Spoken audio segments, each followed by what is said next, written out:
अस्सलाम वालेकुम class 9 subject है आपका biology and today our lecture number is 11 in which we will study about our last cell structure. यानी हम अपना जो आखिरी सेल स्ट्रक्चर रह गया है साइटोस्केलेटन, इसकी डिटेल पढ़ेंगे और इसकी डायग्राम को ज़रा डिटेल में देखेंगे और इसके साथ सेल ऑर्गेनेलिस को स्टार्ट करेंगे और अपनी पहली cell organelle which is nucleus उसकी डिटेल को स्टडी करेंगे। तो चलते हैं हम पहले साइटोस्केलेटन के बारे में पढ़ते हैं। Cytoskeleton is a network of microfilament and microtubules. यानी इसमें दो तरह के स्ट्रक्चर आपको नज़र आएंगे, माइक्रोफिलामेंट एंड माइक्रोट्यूब्यूल्स। माइक्रोट्यूब्यूल्स किससे मिलकर बनी होती है? It is made up of tubulin protein and are used by cells to hold their shape. जैसे कि हमने सेल स्ट्रक्चर्स में जितने भी स्ट्रक्चर्स पढ़े हैं उन सब का role cell shape, cell form और सेल की मेंटेनेंस में आता है। तो वैसे ही साइटोस्केलेटन नाम ही बता रहा है कि it is the skeleton of the cells. ठीक है, यानी सेल्स को जो है वो शेप प्रोवाइड करते हैं। They are also the major component of cilia and flagella. इसके अलावा जो सीलिया, हेयर लाइक और फ्लैजेला उस जैसे बैक्टीरिया है उसमें एक लॉन्ग टेल लाइक स्ट्रक्चर होता है जिसको हम बोलते हैं फ्लैजेला, उसको भी यही माइक्रो ट्यूब्यूल्स ही बनाते हैं। नेक्स्ट जो स्ट्रक्चर है इट इज़ माइक्रोफिलामेंट। तो ये थिनर होता है as compared to microtubules और made up of protein which is called actin. यानी एक्टिन प्रोटीन से बना होता है। They help cells to change their shape और इसकी वजह से सेल्स अपनी शेप को चेंज करता है। यानी थिन होते हैं और फ्लैक्सिबल होते हैं और इसकी वजह से सेल जो है वो अपनी शेप को चेंज कर सकता है।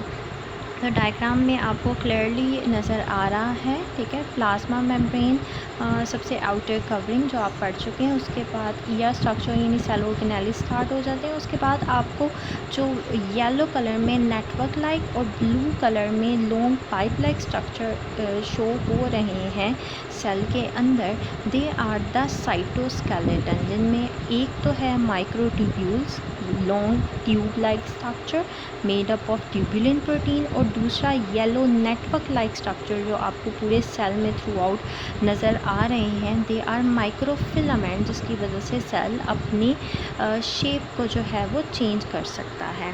तो ये हो गया आपके cell structure complete. Cell wall जो कि सिर्फ़ और सिर्फ प्लांट सेल में मौजूद होती है और बैक्टीरिया और कुछ जो है वो एल्गी वगैरह में मौजूद होती है। इसके अलावा एनिमल सेल में ये मौजूद नहीं होती। फिर आपने पढ़ा था सेल मेम्ब्रेन, ये दोनों में मौजूद होती है। फिर आपने पढ़ा था साइटोप्लाज्म जिसको सेल का हम फ्लूइड कहते हैं, और लास्ट पे आपने पढ़ा है साइटोस्केलेटन। अब हम चलते हैं सेल ऑर्गेनेलीज़ की तरफ। सेल ऑर्गेनेलीज़ वो स्ट्रक्चर होते हैं जो कि सेल के अंदर मौजूद होते हैं। ठीक है, और इनके भी स्पेसिफिक रोल्स होते हैं जिसकी वजह से सेल अपने ओवरऑल लाइफ को और अपने ओवरऑल काम को जो है वो मेंटेन करता है। सो सबसे पहले हम ऑर्गेनेली, सेल ऑर्गेनेली की डेफिनेशन और इसका इंट्रोडक्शन पढ़ते हैं। Organelles are small structure within cell that perform dedicated function. They are about a dozen types of organelle commonly found in eukaryotic cell. यानी एक यूकैरियोटिक सेल्स में कई यानी डजन टाइप्स ऑफ ऑर्गेनेली मौजूद होती हैं। यहाँ हम बहुत ही इम्पोर्टेंट ऑर्गेनेली के बारे में पढ़ेंगे। सबसे पहले विच इज़ न्यूक्लियस। ठीक है, आपको पता है न्यूक्लियस जो है किसी भी सेल का कितना इम्पोर्टेंट स्ट्रक्चर होता है, क्योंकि न्यूक्लियस ने ये इंश्योर करना होता है कि सेल का फेट क्या है।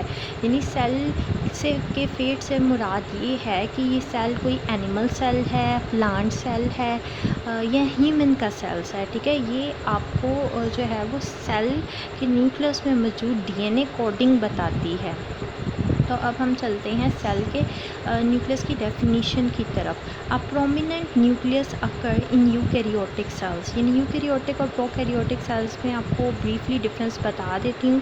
प्रोकैरियोटिक सेल्स बहुत ही सिंपल सेल्स होते हैं, ठीक है, जिनमें कोई भी सेल टाइप ऑर्गेनेलीज मौजूद नहीं होती। उनका एक स्पेसिफिक रोल होता है और ना ही उनमें कोई डबल मेम्ब्रेन्ड ऑर्गेनेली मौजूद होती है। जबकि यूकैरियोटिक सेल्स जो है वो कॉम्प्लेक्स अलग सेल्स होते हैं और इनमें सेल स्ट्रक्चर और सेल ऑर्गेनेली टाइप हर ऑर्गेनेली जो है वो मौजूद होती है और अपना प्रॉपर फंक्शन परफॉर्म करती है। तो यूकैरियोटिक सेल में भी एक प्रोमिनेंट न्यूक्लियस मौजूद होता है। In animal cell it is present in the centre, while in plant cells due to formation of large central vacuole it is pushed to side. यानी एनिमल सेल में इसकी location बिल्कुल सेंटर में होती है सेल के, लेकिन प्लांट सेल में थोड़ी साइड पे मौजूद होता है, क्योंकि प्लांट सेल में एक स्ट्रक्चर होता है जिसका नाम है वैक्यूल। वो काफ़ी बड़ा स्ट्रक्चर होता है जिसमें वाटर की स्टोरेज होती है, ठीक है, जिसकी वजह से वो सेंटर में लोकेटेड होता है और उस वैक्यूल की वजह से प्लांट की जो न्यूक्लियस है उसकी लोकेशन थोड़ी साइड पे हो जाती है। तो ये हो गई न्यूक्लियस की लोकेशन इन आ सेल। अब हम चलते हैं इसके स्ट्रक्चर की तरफ। तो nucleus is bound by a double membrane. जैसे कि मैंने आपको बताया कि यूकैरियोटिक सेल में सभी ऑर्गेनेलिस मौजूद होती हैं जो कि सिंगुलर सेल पे भी कंसिस्ट करती हैं और कुछ ऑर्गेनेलिस होती हैं जो कि डबल मेम्ब्रेन पे भी कंसिस्ट करती हैं। तो यहाँ पर जो न्यूक्लियर इन्वेलप है वो डबल मेम्ब्रेन स्ट्रक्चर है। Nuclear envelope contain many small pores. इसमें आपको डायग्राम में भी पिंक कलर की जो न्यूक्लियर इन्वेलप नज़र आ रही है, इसमें आप देख सकते हैं स्मॉल पोर्स लाइक, यानी सुराख की तरह के कुछ स्ट्रक्चर्स हैं जिनको न्यूक्लियर पोर्स बोला जाता है, ठीक है। ये वो स्ट्रक्चर्स हैं जो कि सेल्स के न्यूक्लियस और सेल के दरमियान ट्रांसपोर्ट को मेंटेन करते हैं, यानी न्यूक्लियस से सेल में और सेल से न्यूक्लियस में आने वाली जितनी भी ट्रैफिक है उसको कंट्रोल करते हैं। और ये भी रोल ऐसे ही प्ले करते हैं जैसे सेमी परमिएबल मेम्ब्रेन का है।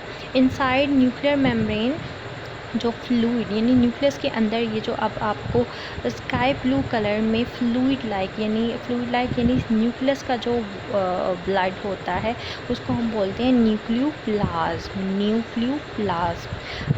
ये जो है वो न्यूक्लियोप्लाज्म कंटेन 1 और 2 न्यूक्लियोलस एंड आ क्रोमोसोम्स। देखें अब इसमें न्यूक्लियोप्लाज्म में आपके पास क्या क्या नज़र आ रहा है। आपको सेंटर में एक स्ट्रक्चर नज़र आ रहा है बॉल लाइक स्ट्रक्चर जिसको कहा जाता है न्यूक्लियोलस, और इसके अलावा आपको न्यूक्लियोप्लाज्म में जो है वो थ्रेड लाइक स्ट्रक्चर नज़र आ रहे हैं थोड़े से डार्क ब्लू कलर में।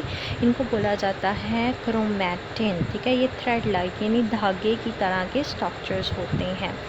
अच्छा, अब जब ये स्ट्रक्चर आपस में कंबाइन करते हैं और एक प्रॉपर शेप में आ जाते हैं, जब सेल ने डिवाइड होना होता है तो न्यूक्लियस के अंदर मौजूद जितना भी क्रोमैटिन मटेरियल होता है वो कंडेंस होता है और अपने आप को एक प्रॉपर शेप में, जो एक्स लाइक शेप है, जो आपको बाहर 2 एक्स लाइक स्ट्रक्चर नज़र आ रहे हैं उसमें चेंज कर लेता है। अब हम इसको क्रोमैटिन नहीं बोलेंगे, अब हम इसको क्रोमोसोम्स बोलेंगे, ठीक है। अब न्यूक्लियोलस के बारे में हम देखते हैं। न्यूक्लियोलस जो है is a dark spot and it is the site where ribosomal RNA are formed and associated as ribosomes. यानी ये न्यूक्लियोलस वो पॉइंट है जहाँ पर राइबोसोमल आरएनए बनता है, ठीक है। ये आरएनए की एक टाइप है। आरएनए की भी टाइप्स होती हैं, राइबोसोमल आरएनए है जिसमें ट्रांसफ़र आरएनए है। तो यहाँ पर जो है वो राइबोसोमल आरएनए बनता है और ये राइबोसोमल आरएनए जो है वो न्यूक्लियस से बाहर निकलता है और फिर राइबोसोम जो कि एक और सेल ऑर्गेनेली है उसके साथ जाकर स्टिक कर जाता है और फिर उसको एक मैसेज देता है, क्योंकि राइबोसोमल आरएनए खुद भी एक मैसेज यानी कोड है। तो राइबोसोम्स क्या करते हैं, उस मैसेज को डीकोड करते हैं, यानी उसको पढ़ते हैं और उसके अकॉर्डिंग प्रोटीन को बनाते हैं। यानी न्यूक्लियस, सेल के न्यूक्लियस ने डायरेक्शन दी है सेल के लिए प्रोटीन सिंथेसिस करने के लिए। अब हम चलते हैं नेक्स्ट पार्ट की तरफ इसके, विच इज़ क्रोमोसोम्स। क्रोमोसोम्स के बारे में अभी भी मैंने आपको बताया है कि it is a visible structure, जो कि तभी विजिबल होता है जब सेल डिवाइडिंग स्टेज में एंटर होता है। यानी सब सेल जब डिवाइड होने लगता है तो सबसे पहले सेल का न्यूक्लियस डिवाइड होता है, ठीक है। और न्यूक्लियस जब डिवाइड होता है तो सेल के अंदर मौजूद जो क्रोमैटिन मटीरियल है वो कंडेंस करते हैं और एक प्रॉपर शेप में कन्वर्ट हो जाते हैं जिसको हम बोलते हैं chromosomes are visible only during cell division, while during interphase of cell, they are in the form of fine thread like structure known as chromatin. I hope that कि आपको chromatin और chromosomes का डिफरेंस जो है वो clear हो गया है। और मैं फिर आपको रिकॉल करवा दूं कि आप इन टर्म्स के बारे में जानते हैं। हमने सेल डिवीजन जो P9 में पढ़ा हुआ है चैप्टर, उसमें ये सारी टर्मिनोलॉजीज़ हमने डिस्कस की हुई हैं। सो क्रोमोसोम्स आर कंपोज, अब हमने इसका कंपोजिशन पढ़नी है। ये किससे मिलकर बने होते हैं? Deoxyribonucleic acid DNA and protein से मिलकर बने हैं। So chromosome is made up of DNA and protein. ये भी एक तरह से अलग से शॉर्ट क्वेश्चन हो सकता है। नेक्स्ट है, हमने यूकैरियोटिक सेल में तो अब पूरा डिटेल में स्टडी कर लिया कि न्यूक्लियर इन्वेलप होता है, न्यूक्लियर पोर्स होते हैं, इसके अलावा न्यूक्लियर प्लाज्म होता है, न्यूक्लियर प्लाज्म के अंदर न्यूक्लियस होता है और क्रोमैटिन और क्रोमोसोम्स मौजूद होते हैं। अब प्रोकैरियोटिक सेल में डिस्कस कर लेते हैं कि एक न्यूक्लियस के अंदर किस तरह का न्यूक्लियस होता है। So prokaryotic cells do not contain prominent nucleus, इनमें कोई प्रोमिनेंट न्यूक्लियस नहीं होता। तो फिर क्या होता है? They are just have chromosome, their chromosome is made up of DNA only and is submerge in cytoplasm. यानी इनके क्रोमोसोम्स जो होते हैं वो साइटोप्लाज्म में आज़ादाना तैर रहे होते हैं, ठीक है। यानी कोई भी इनकी फिक्स्ड लोकेशन नहीं होती। हाँ, लेकिन ये रोल अपना वैसे ही प्ले करते हैं जैसे कि यूकैरियोटिक सेल जो है उसका न्यूक्लियस प्ले करता है। तो ये हो गया आपका स्ट्रक्चर न्यूक्लियस, जिसकी डायग्राम गिवन है। आपने इसको अच्छे से प्रैक्टिस कर लेना है। इसकी हेडिंग्स बना के आपने इस टॉपिक को बहुत अच्छे से याद कर लेना है। होमवर्क है आपका learn class work as I already told you, और keep practising diagram with that concerned topic. See you in the next lecture. Till then, Allah Hafiz.